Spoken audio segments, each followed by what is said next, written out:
Y ha habido una serie de personas que tienen mucho, pero mucho bagaje histórico en términos políticos, que ha empezado a sacar la voz para hablar en términos de lo que está pasando en la Convención Constituyente, la nueva situación de un gobierno de Gabriel Boric con partidos y una coalición recientemente formada.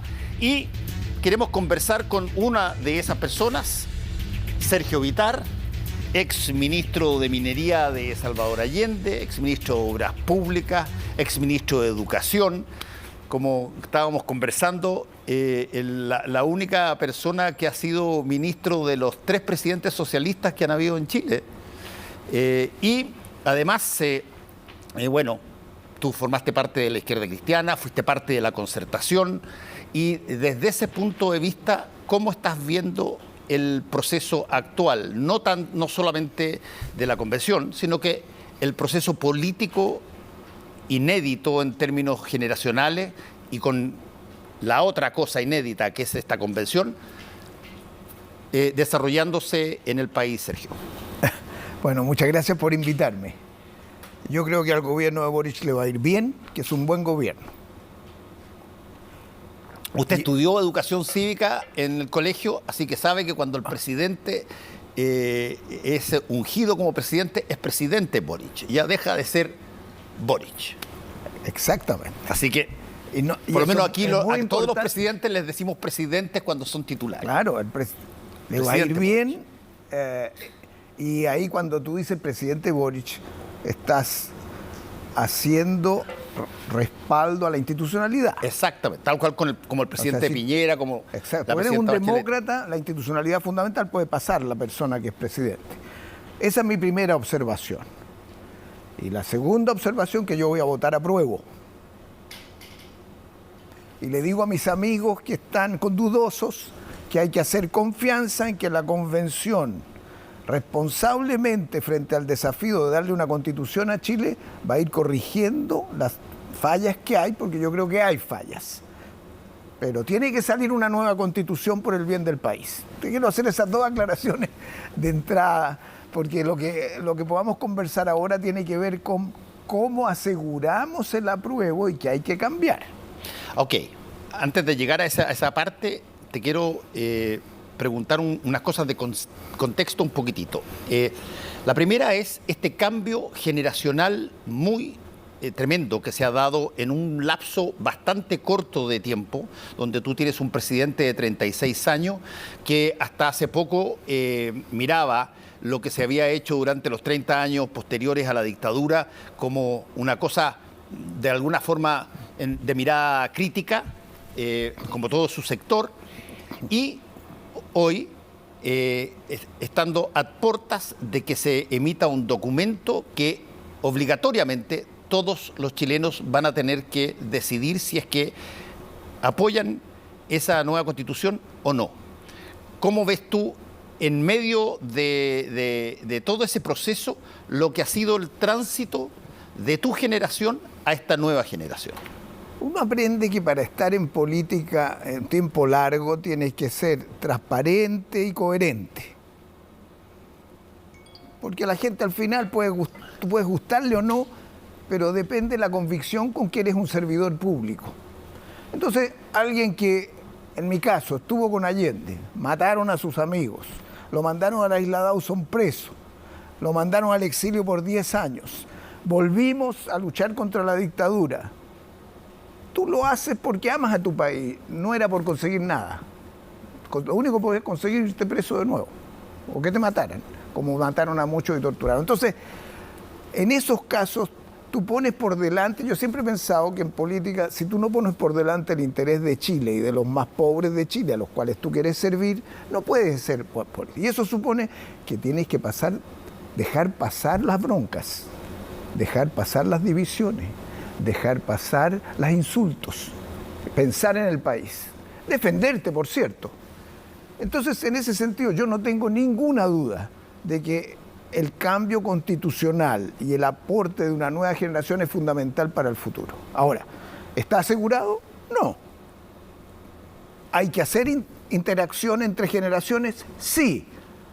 porque no cabe duda de que el Frente Amplio fue demasiado injusto en su crítica a la concertación. Yo creo que en parte por razones electorales, en parte por arrogancia y en parte por ignorancia. Y eso se está recogiendo. O sea, cuando tú ves que gente importante de la concertación dio su vida porque llegáramos hasta este lugar,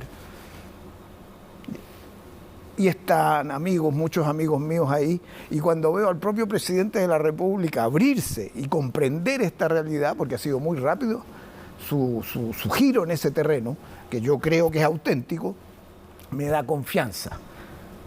Pero no quedarse con resquemores, ni resquemores contra la dictadura en el sentido de odiar, porque si tú odias no tienes buenos sentimientos para construir, ni ahora susceptibilidades porque está, no está, porque te trataron bien o no te trataron. Eso no es el problema es el interés del país, el interés de la gente del país. Yo no me pierdo en eso, pero me preocupa eso, de que las cosas no salgan bien. Yo ayer en Tolerancia Cero cerré lo que se denomina el minuto de confianza con una analogía futbolística, como que nos acostumbramos a hacer muchísimo en Chile, que fue el sorprenderme gratamente de que en un partido que perdimos y quedamos fuera de un mundial, el estadio entero sacara letreros agradeciéndole a la generación futbolística que nos hizo ganar tanto y nos hizo tener 2 Copas América, aunque eventualmente ahora no vayamos y hayamos fracasado en nuestro intento. Pero se levantaron letreros, aplaudían a rabiar una derrota ante el equipo uruguayo. Y fíjate que yo la analogía que decía es, todavía aparentemente no se ve una cosa similar con la generación que tomó o tuvo en su poder sacar el gobierno desde la dictadura hasta la entrega a la normalidad democrática. No veo un símil parecido donde se le agradezca a una generación por lo que hizo y que ahora hay que hacer como en la selección, reemplazar a los cuadros con nueva gente para pensar en el futuro y no quedarse pensando en el pasado. ¿Tú no notas ahí como que de pronto, cómo caló en tu generación, Sergio, la crítica de quienes hoy día están en las posiciones de gobierno? Produjo 2 efectos. Primero, de sorpresa por desconocer las condiciones en que se hizo lo que se hizo y las cosas muy buenas que se hicieron, porque siempre hay errores. Eso por una parte, pero por otra parte también hubo un proceso de decir, ¿qué no hicimos bien? Y cómo lo poco que aprendimos de esta experiencia lo tenemos que transmitir a las nuevas generaciones. Yo siento la obligación de contar por qué las cosas fueron hechas de esa manera, cuánto hicimos de esfuerzo, cuánto nos resultó, cuánto resultó, para que ellos tomen decisiones mejores, para un reconocimiento. Y lo otro que yo en política, lo que aprendí, y le digo siempre a los jóvenes que entran en política, no esperen que los aplaudan. A ningún político lo aplaude. Eso es muy raro, puede ser una campaña. Lo que te da sentimiento de haber cumplido tu deber es cuando una mujer modesta se te acerca y te dice, gracias porque usted hizo esto que permitió que mi hijo hiciera esto otro, fuera a la universidad, o que mi marido pudiera ir a la atención primaria de salud, o porque me pavimentaron este camino. Algo que tú hagas por mejorar la vida de la gente. Esas son las cosas que a mí me quedan en la memoria. No los insultos ni la esperanza del aplauso. O algunos que dicen, oye, no se han dado cuenta lo bueno que yo soy y no me han nombrado. No, señor, sé que tú te la juegas, si tienes una vocación. Puede no resultar, pero sea auténtico con lo que piensas. Bueno, eso es lo que yo he hecho. Y ser bueno en algo, porque tú nunca vas a estar en la política siempre. Vas a estar un tiempo y después te vas. Si cuando te vas a andar todo el día frustrado, deprimido, y no sabes qué hacer, tienes que ser bueno en algo. Que cuando dejas la política, haces otra cosa y te da satisfacción. Sergio Vitar, me parece bien importante esto que tú estás diciendo de de que uno tiene que estar preparado para cometer errores. En el sentido de aceptar que no todo va a ser una cosa pero inmaculada, perfecta, donde toda la gente se va a parar a aplaudirte por cualquier cosa que digas. Es cierto, la política es en gran medida muy ruda porque es un factor de, llamémoslo así, de oposiciones. Tú tienes gente que quería estar donde tú estás y no pudo y te hace una oposición, así se llama, oposición en las instituciones del Estado. Pero, y aquí viene mi pregunta, en algún momento dado pasan cosas inéditas.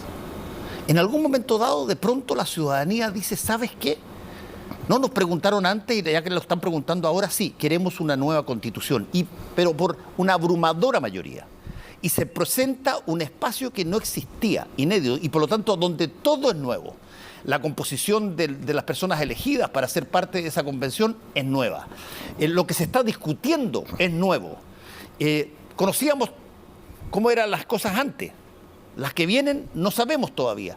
Y eso empieza después de un cierto tiempo, Sergio, a provocar, entre otras cosas porque también hay mucha contra, pero a provocar un poco de incertidumbre. Pucha, nos habremos equivocado votando a prueba. ¿Qué pasa si es que salen las cosas de una manera como que me perjudiquen?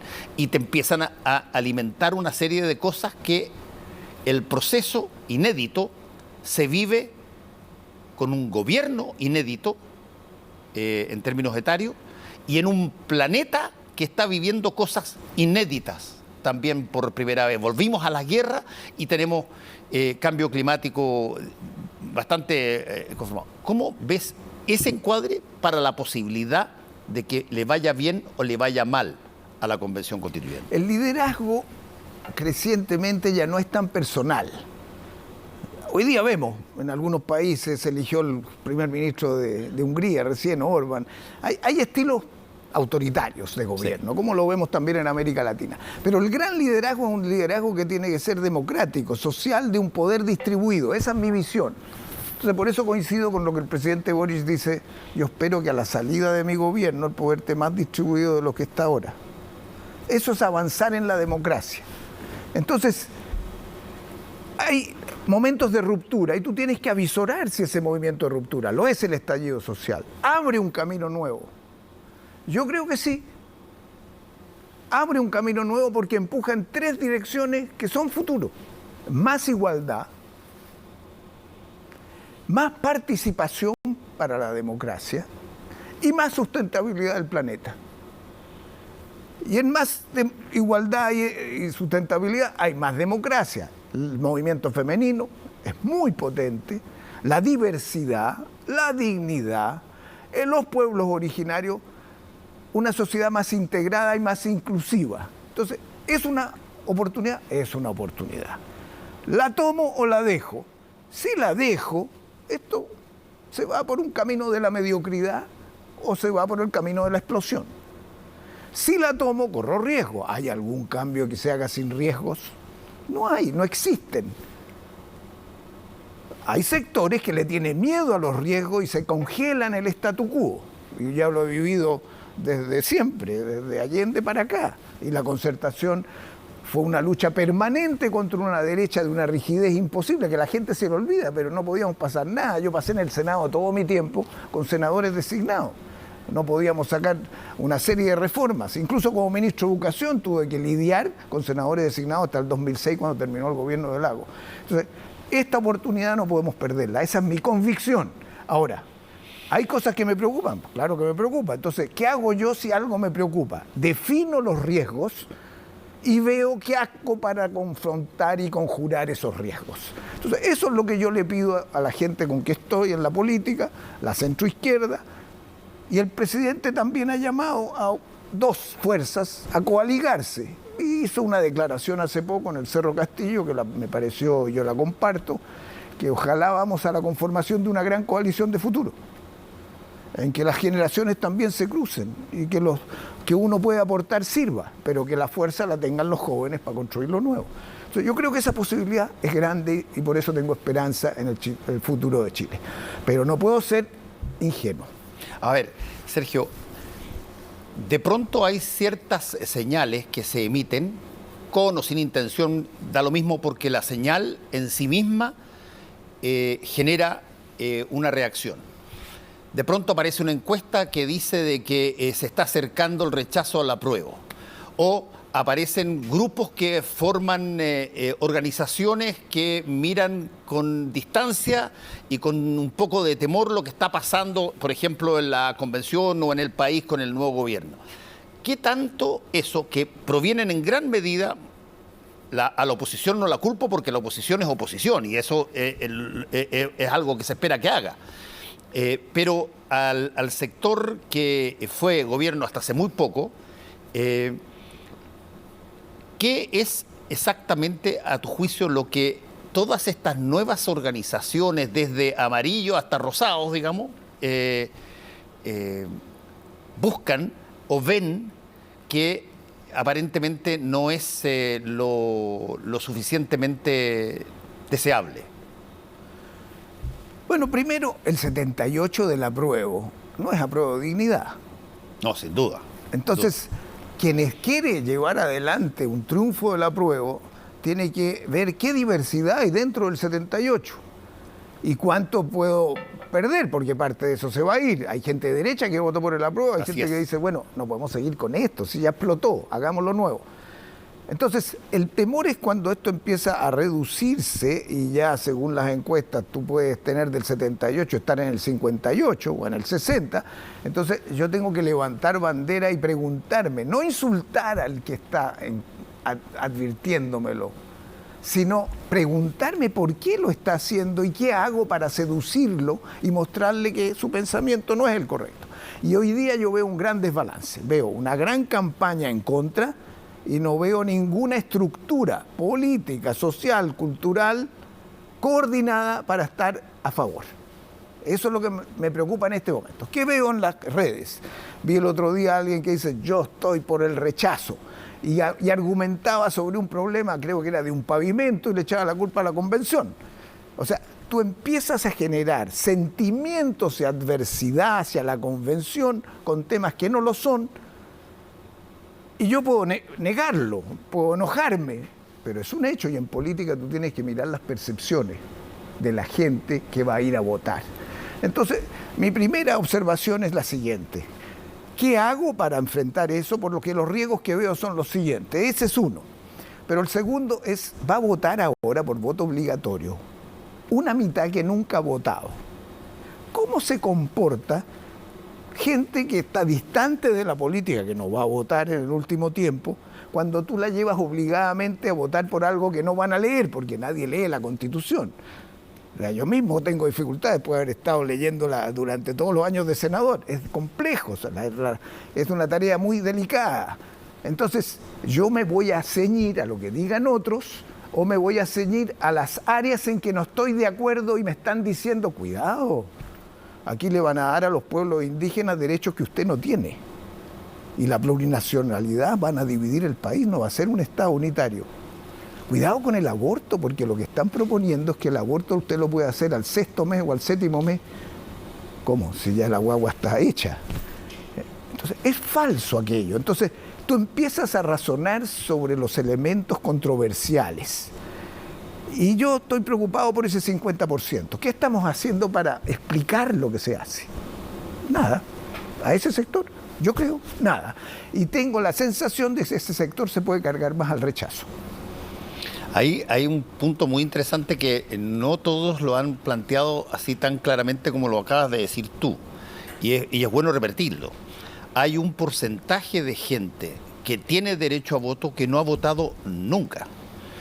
Y que no votó en el plebiscito de entrada, digamos, por la convención, porque no quiere votar o no le gusta votar, pero ahora está obligado a votar.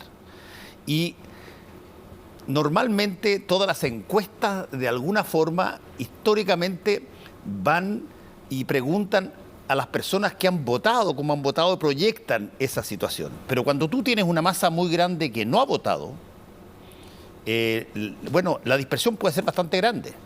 El punto es, yo concuerdo contigo en que hay problemas comunicacionales para eso. Y también concuerdo contigo en que va a haber una contra muy dura de gente que nunca quiso que se llegara a esta situación de cambiar la Constitución, y por lo tanto esas personas van a decirlo con buenas o malas artes, van a aportillar buena parte de la convención. El punto es cómo tú convences a este 80% que votó, más los que van a entrar, de que los cambios que se hicieron o se van a hacer en una Constitución y se proponen son cambios que son buenos para el país, entendiendo que la única razón por la cual hay una convención constitucional es para cambiar lo que había antes en la Constitución. Bueno, lo primero que yo haría es encargar los mejores estudios posibles para ver los comportamientos del 50% que no ha votado. ¿Qué les preocupa? ¿Qué los motiva? ¿En qué disposición están? Y a partir de eso, ¿qué elementos de información entrego? ¿Qué momentos de aclaración a los puntos? ¿Cómo rebato las posiciones distorsionadoras de lo que está informándose y que no es cierto? Entonces, eso no lo tengo. Y yo he preguntado, ¿quién tiene recursos para hacer eso? No, el gobierno no se mete. La convención no tiene un peso. El Parlamento está ahí, no sabe qué va a ocurrir. Y hay algunos que están en contra. Los partidos están debilitados. Entonces, ese estudio hay que hacerlo. Segundo, tiene que conformarse desde ya un gran espacio pro acuerdo y apruebo para poder determinar cómo se va a organizar esto. Fíjate lo que va a pasar. De aquí a julio, se disuelve el 5 de julio o el 6 de julio la convención. No existe más. Se van. Se cerró. Y la votación es en septiembre. En esos 2 meses, ¿quién se va a hacer cargo de la franja?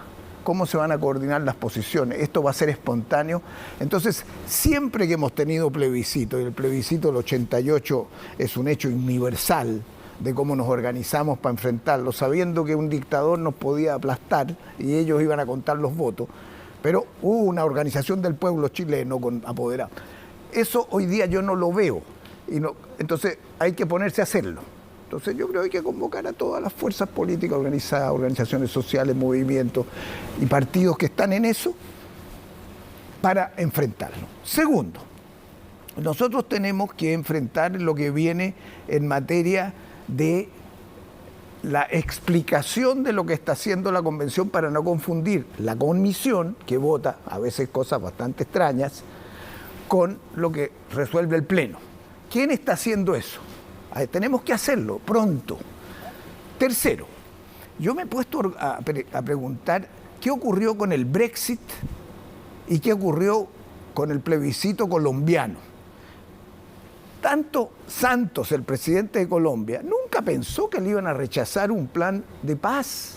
Yo te contaba antes, y si me permite un segundo leer, miren la pregunta que le hicieron a los colombianos para que aprobaran el plan de paz de Santos, que costó desde el 2012 hasta el 2016, 4 años negociando en todas partes. Le preguntan lo siguiente: ¿apoya usted el acuerdo final para terminar el conflicto y construir una paz estable? ¿Quién puede decir que no? ¿Quién puede decir que no? Y ganó el no. El no. Y entonces, cuando empiezo a preguntar, te dicen, ¿pero cómo? ¿Leyeron el acuerdo? No, el acuerdo no lo leen porque tienen muchas cosas. Y el Brexit es la misma lógica. El Brexit, la pregunta es, ¿usted vota porque el Reino Unido se salga de la Unión Europea o se quede en la Unión Europea? ¿Y quién lo llamó? El primer ministro conservador Cameron, sí, que era partidario de quedarse en la Unión Europea. Sí. Estaban convencidos que ganaban.